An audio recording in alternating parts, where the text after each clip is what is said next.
This episode is powered by Act Now Education. Go to www.actnoweducation.com for free comprehensive educational resources and opportunities for active duty, veterans, military spouses, and children.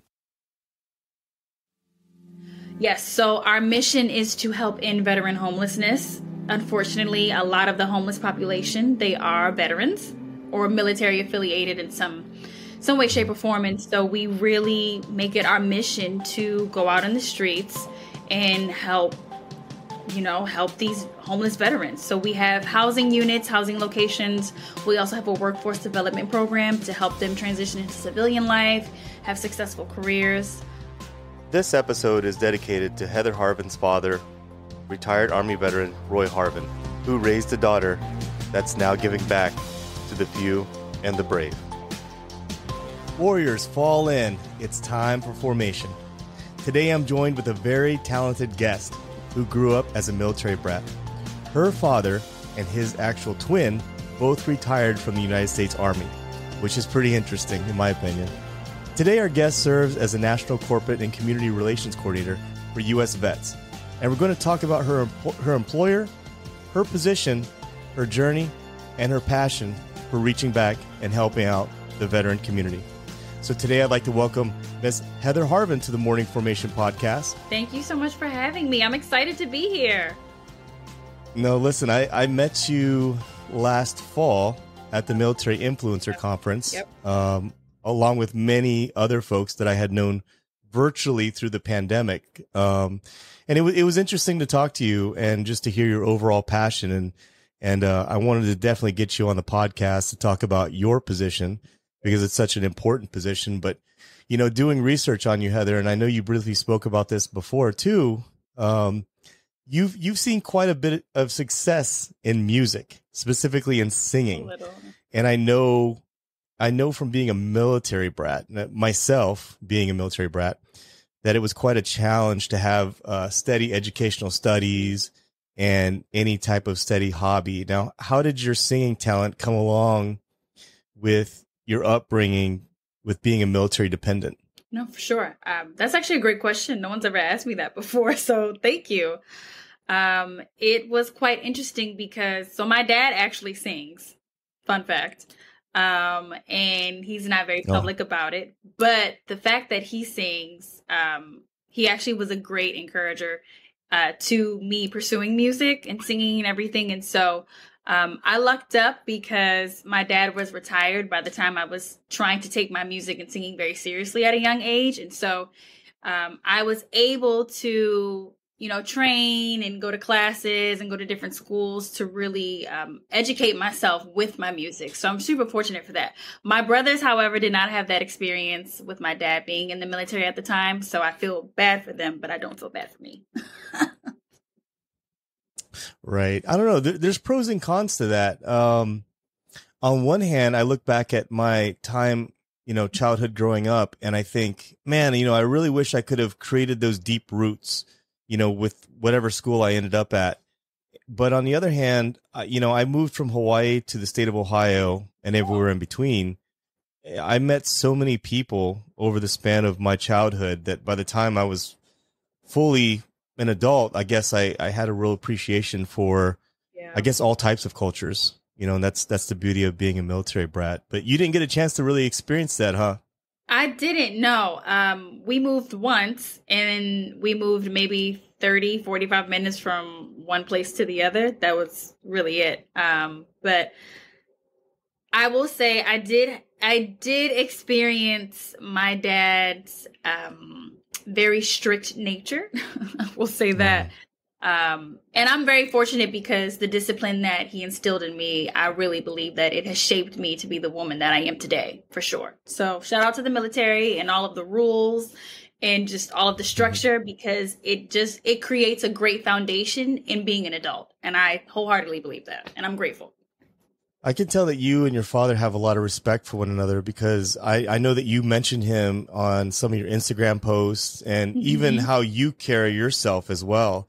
You're very professional, and I have a deep appreciation for that. Even when I met you at the conference, even when I met you at the conference talking to you, it was great, and speaking of the military influencer conference, Yes. what did you think about it? What was your greatest takeaway from the event? And are you planning on going back in 2023? For sure. I will be very honest. I didn't know what to expect. And it kind of fell into my lap because one of our corporate sponsors that we work with at US Vets, my job, she actually invited us, and she was one of the speakers during the Military Influencer Conference. And so I went in a little bit hesitant. Like I said, I didn't know what to expect. And I will say that I left feeling very encouraged and inspired and motivated to go back to US Vets, making sure that we really do our best to help end veteran homelessness. And just to see, it was inspiring to see a lot of veterans and just a lot of influencers and also business owners in the military that really are successful because they just work so hard. And it just gives me faith and vision for the veterans that we serve currently at US Vets, for sure. Yeah. Yeah. So were you able to stay the whole time, or were you just there for a couple of days? So I think, so the first night, that's when we met. My first night we had met. And Right. then I left, I want to say that Saturday evening. So I Okay. think, I'm not sure. I think that might have been majority of the conference. Yeah. It actually was. I wish I had stayed the whole time. I was only there for like 2 days, but I think next year Okay. I'm gonna plan on staying there the whole time next year because there was so much going on and so much to take in at that conference. But what? And it was interesting to talk to you, to hear about your father and his twin go into the Army and actually retire out of the Army, and how much love and respect you have for each other. But also, too, would you mind talking to me as far as like what you do know about your father's military service? What was your family's experience like? What do some of the things that your siblings say about it? It's funny because I actually just found this out at Christmas 2022, so a few months ago. So my dad actually served in the Army while two of my three siblings, so two of my brothers, while they were born. So he didn't even get a chance to see their birth. Wow. I had no idea. And so of course there's a little saltiness and bitterness there on their part, and I understand.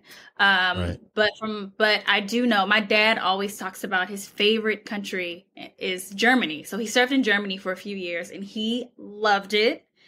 And he always talks about just when the Berlin Wall came down because he was stationed there, and then my dad is pretty old, so that just shows you like how long ago he served. But he's so many memories. And he always talks about how, so when he enlisted, he and my uncle, they did not know that they were twins. And so my dad, he talks about how one of the sergeants, had asked for Harvin. I saw last name Harvin. And so my dad stepped up first, introduced himself. You know how it goes, everything. Just, okay, get back in line. And then he was going down the list and my uncle's next. And my uncle steps forward and the sergeant's like, didn't you just already go? And then that's when he realized, oh, it's two of them. So He's like double trouble. Yeah, double trouble. But it actually makes me a little emotional because, just a little backstory about my dad and my uncle. They grew up in the South in the 1940s. So it wasn't considered a plantation in the 1940s then, but my dad pretty much grew up on a plantation where he would pick cotton, where he really had to work. And he was the second oldest of 8, he and my uncle. And so they had to provide for the younger children. And he went to the Army so that way he could provide for his family, my brothers and his siblings and everything. And he talks about how just being exposed to new countries, new people, new cultures, it really inspired him to do his best and be his best for his family. And so when he came back, he was able to provide for his family in ways that he couldn't do it in the beginning. And so he just, so many great memories that he always shares. And he also taught me how to shoot a gun because he learned how to shoot a gun in the Army. So there you go. Yeah. And just so you know, Germany's my favorite country too. I love Germany. Oh, I've never been. I've always wanted to go. I love the food there. I love the culture. It's a very, very deep culture. Like the castles and even the architect there is really great. And And it's absolutely amazing to hear your father, where he came from. There's a lot of folks in the veteran community join the military to make that sacrifice to hopefully Hmm. have a better future, a better tomorrow. And Right. that's one of the things that I think a lot of us, come from less than desirable situations, including myself growing up. My father was in the military, but at the end of the day, my parents did not have the best relationship. There's a lot of domestic Hmm. violence and things like that growing up. So um, I always wanted to be like my dad at the same time, because he was just such a strong figure, and he sounds a lot like your father. And they served right around the same time, my father and your father, because my dad was around during the Berlin Wall, and he Nice. got in Got it. '71, retired in '91. So Hmm. so I definitely understand where you're coming from when you talk about that stuff, man. It really hits home for me too. So it Oh, I sounds like love your that. father's an outstanding, yeah, it sounds like your father's an outstanding gentleman, and a true Yeah, he's professional. awesome. So, and then He's makes a lot of incredible. sense why you are where you are, Heather, and you're actually working for U.S. Vets now. And Yeah. so, can you talk to our audience about what is U.S. Vets, their mission, their vision, and what are some of their core values? Absolutely. So, U.S. VETS, or United States Veterans Initiative, we are the largest nonprofit to help end veteran homelessness. So, we have 12 sites nationally across the U.S. We actually just opened our 13th site last Tuesday at the West LA VA, which is really nice. We had a huge opening. It was amazing. And we're actually in the process of opening two more sites, if I'm not mistaken, another one in Houston and one in Atlanta. Hopefully, we'll see. But yes, so our mission is to help end veteran homelessness. Unfortunately, a lot of the homeless population, they are veterans or military affiliated in some way, shape, Mhm. or form. And so we really make it our mission to go out in the streets and help, help these homeless veterans. So we have housing units, housing locations. We also have a workforce development program to help them transition into civilian life, have successful careers. We provide their families as well if they need food, shelter, anything, any type of just resources that they need to get back on their feet. Like I said, to transition them back into civilian life. That is our mission and our focus.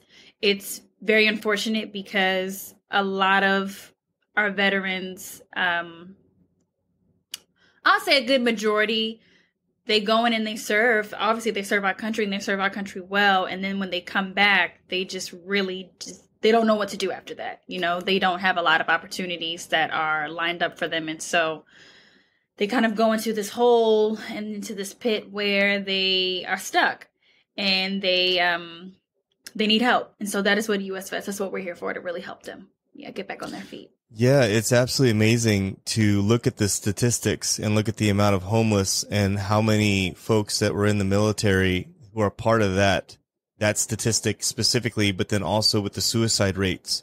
And Exactly. it's alarming with that being said. And I can't tell you that there's one reason why that is. It's a very complicated, um, I guess a complicated answer, as of Hmm. why that is, but I highly appreciate nonprofits like US Vets and folks like yourself for stepping up and choosing to do this, because at the end of the day, you're a very intelligent woman. There's many things that you could be Thank doing, you. but you chose this specific employer and to do this role. And speaking of which, would you mind talking about your position with US Vets? Absolutely. So my official title is the National Corporate and Community Relations Coordinator. Hopefully, I will be a manager soon. Putting it out there. But my specific focus, my specific focus is to really just connect with the communities, local businesses, national corporate sponsors, organizations, entertainment groups, just to really help secure sponsorship, to provide funding, but also to get their employees involved where if the employees want to volunteer at a certain site, if they want to maybe do a service project where they're serving our veterans in some way, shape, or form. That's typically my focus. And then also too, I work on our national cause marketing campaign, which is entitled Make Camo Your Cause to #honor US Vets. And essentially what we're doing with that is the same thing that Susan G. Komen did with pink and how that's associated with breast cancer. So anytime you see, I don't know, a pink toolbox or something, you know that when you buy that, some proceeds will be going back to Susan D. Komen to support in breast cancer. And so we are trying to do that with the camo print, really just having that associated with U.S. vets and ending veteran homelessness. So we're going into our third year of our campaign, and we definitely want each year to be bigger and greater and just more dynamic, but really just spreading awareness through the camo print to help us end veteran homelessness and to support our veterans. Wow. Yeah, that's absolutely fascinating. And I'm sure that you guys are rolling out multiple programs per year, right? Yes. Yeah. We have a mental health program, workforce program, transitional housing, permanent housing. So many different, yes, a lot of resources for sure. So what are some things that, most people wouldn't know about U.S. vets that you've experienced during your time there? I would actually say, ironically, it's Women's History Month. Go women. Woo. But I would say that a lot of people wouldn't know that we have quite a few women veterans that we serve with their families, a lot of single moms. And because I think a lot of people assume that most of our clients are men and male, and yes, they are, but we actually have a good chunk of women veterans that we help support and serve, and who have gone to be very successful. So yes, shout out to the women. Yeah, no doubt, and no doubt about it. Some of my best connections that I have through the podcast are women veterans. Nice. Who have been so loyal and also provided so much value to me, and I've done my best to try to provide value back to them, but they've opened my eyes to so many problems and issues within the community as well. And they're doing their part to help out the military community. But overall, Heather, what is your why? Why, out of all the things that you could possibly be doing, why did you choose to find employment with U.S. vets? What is your passion behind all this? I mean, I think it comes full circle, right? So we started off talking about just my dad and his experience. And fun fact, so I'm actually a mommy's girl. My mom's my best friend. And so growing up, my dad and I had a very interesting relationship. My parents are still married. I love my dad. And I will say to this day that if I'm ever blessed with a husband, that I pray that he's like my dad in many ways. Specifically just even with his work ethic. My dad worked very hard, and my dad always provided. We were never without. But being a creative, of course, I can be emotional. I can be crazy. I'm a creative. I don't know how to just, I'm artistic. And so my dad and I didn't speak the same language growing up for a little bit. And we had a very weird dynamic. And so this is me working at U.S. Vets is my way of just honoring my dad in the way that I wish I did while I was growing up. I'm super grateful for my dad, like I said. And as an adult, I tell him every day, I'm like, Dad, you have no idea how grateful I am that you were hard on me. That you made me clean every Saturday, that you made me when I made my bed to tuck in those corners. Cause I know, I know all about the tucking in of the corners in the bed. So, just everything that he taught me, this is me saying thank you. And this is me saying that, something that he is very proud of, and something that, unfortunately U.S. Vets wasn't around when my dad was in the military. So when my dad retired, he had to find employment, on his own. And so this is me giving back to his brothers, his community, this is me supporting him, in an indirect way, and just really just honoring my father, honor U.S. Vets. This is me doing that. So, yeah. Yeah. What's funny is I remember you talking about that when we spoke at the Military Influencer Conference, talking about how you had to make your bed, you had to do this, and you hated it growing up. I did. My dad was on me. But as an adult, I'm so OCD. I'm like, I hate anything that's dirty. I'm like, no, it needs to be clean, and it has to be, there needs to be structure, and it needs to be organized. And thank you, Dad. Yeah, no doubt. My father was the same way too. My dad was a drill sergeant for 5 years and was a ranger and all that stuff. So he was very strict, just like your father. And I think every kid goes through that phase where you don't necessarily see eye to eye with the disciplinarian in Of the course. relationship, right? Yeah. You go through that phase, and then later on in life, you kind of come back to appreciate some of the life lessons, and their survivability is what it is what you are teaching your kids when you do that Mm-hmm. sort of thing. But speaking of the Military Influencer Conference and how I remember you talking about that, I was just thinking, like, you're going to be going there this year, right? I'm hoping to.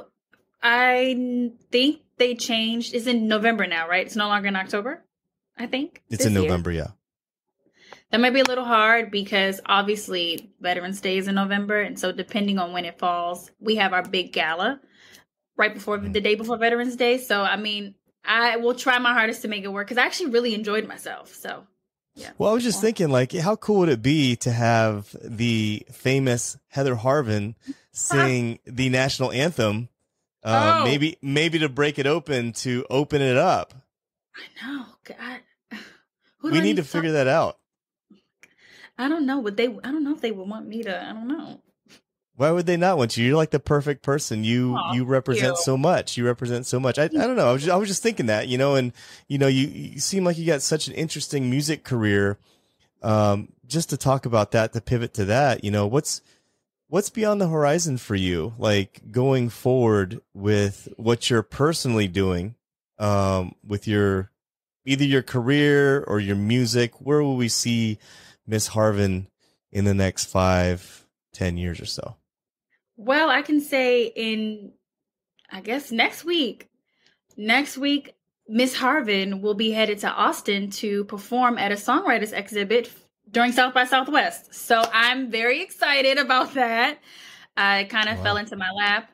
I So just so you know, yes, I sing. I love to perform, but a deep passion of mine is songwriting. And if I could, I would write songs all day, every day. I love creating sounds for other voices and just lyrics and all of that. And so I'm excited that this particular company or brand named Balanced Breakfast, each year they hold a songwriters expo during South by Southwest to just showcase national songwriters up and coming. And so they selected me this year. So I will be in Austin literally next Friday for that. And I'm excited about that.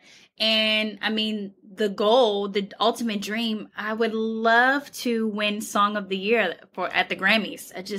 Songwriting, just sharing my story, or just being able to write for a Rihanna, or to write for an Ariana Grande or a Beyonce, just those big names, and to be able to just be acknowledged for that. So that would be great. So far, have you worked with any big names? So I have not worked for Beyonce, Rihanna. I'm not there yet, but I have been fortunate enough to actually sing with quite a few American Idol artists. So, which is pretty cool. So I would say like maybe more Yeah. like B-listers. Yeah. Yeah, of course. Yeah, that's really fascinating, that you have so much going on. By the time this publishes, it'll already be past. It usually takes Oh, me a few weeks just to edit these. yeah. But if I can find it on YouTube or anything like that, I'll make sure I throw that into the show notes. So if it's out there, I'll definitely put the link down there so you can check out how Heather did, how well she did, because we all know she's going to do Thank very you. well. She's got a beautiful Yeah. voice. Oh, thank you.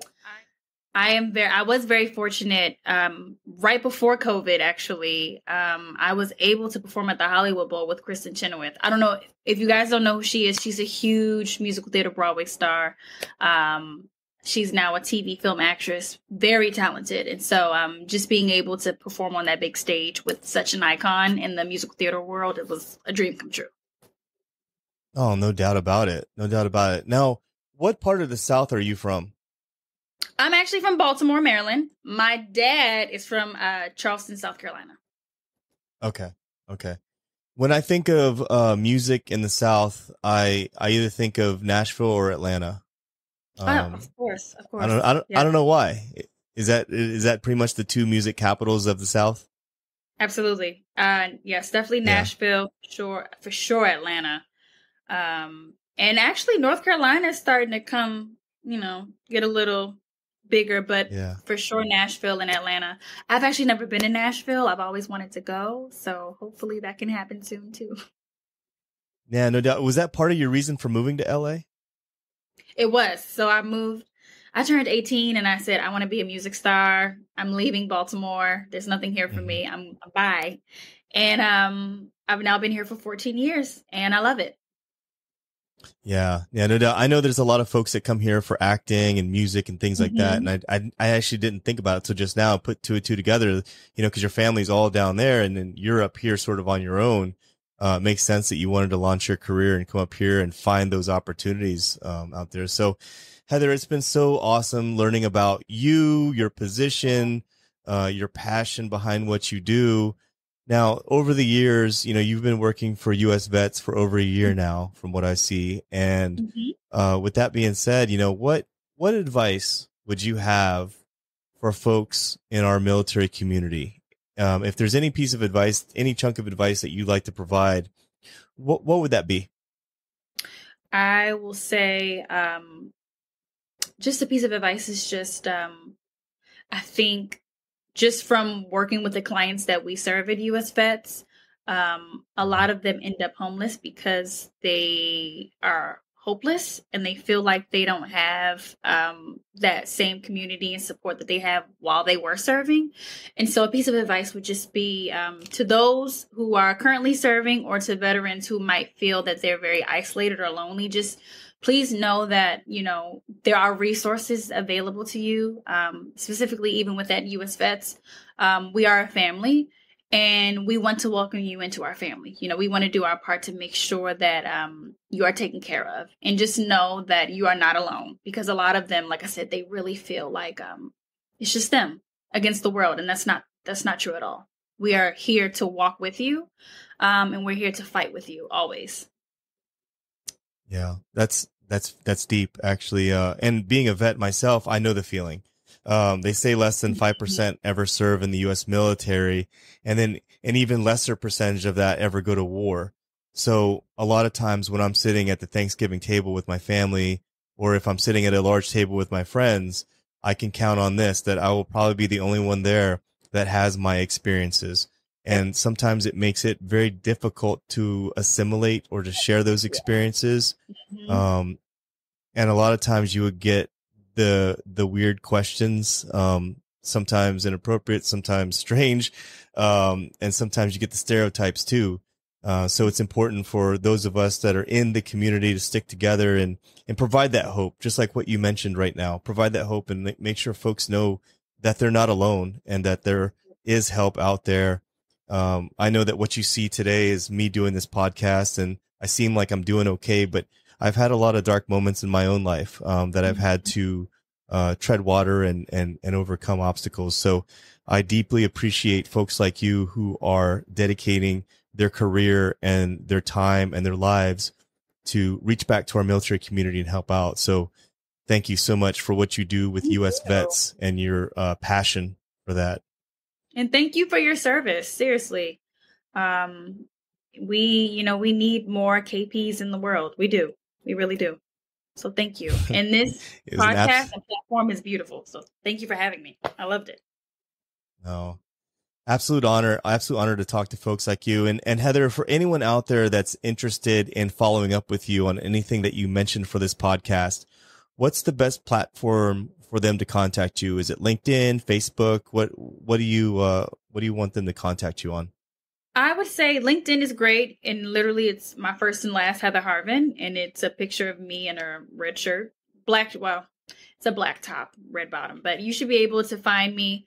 And then also Instagram as well. I always respond to my Instagram direct messages, and it's at Heather Harvin. So I'm pretty easy to find. Outstanding. And I'll make sure that I put all that down in the podcast show notes. If you're watching this on YouTube, please scroll down to the description, and I'll put all the links down there as well. If I can find that performance in Austin, I'll make sure I put that down there too. Hopefully they record it and they put it on YouTube or something, and we can watch you. So thank you so much, Heather. I really appreciate your time today and doing this interview. It's been great connecting with you, and I hope to see you again this year at the Military Influencer Conference. I will try my hardest. I will. Thank you so much. No, I appreciate you. So, and everyone else out there, please take a look at Heather on her social media platform. She's got a very fascinating music career, as well as an undying passion to help out our military community. And we're so grateful to have folks like her in our corner. And for everyone else out there, as always, I want you to stay tuned, stay focused, and stay motivated. Warriors, fall out. You've been listening to the Morning Formation Podcast. I hope you found today's materials helpful and of value to your current situation. You can connect with me on Instagram at _morning_formation_podcast, or you can connect with me via email at theformationpodcaster@gmail.com. Also, I would like to thank my partners at Act Now Education for their support. Authenticity, community, and trusted is what you can expect from all members of the Act Now Education team. You can link up with them today and learn about some new, free educational resources on their Facebook, Instagram, LinkedIn, or at their website, actnoweducation.com. Whether today's show took you back to a nostalgic time or helped you think about tomorrow, thank you for tuning in, and I look forward to seeing you again. Stay safe and stay motivated. Warriors, fall out.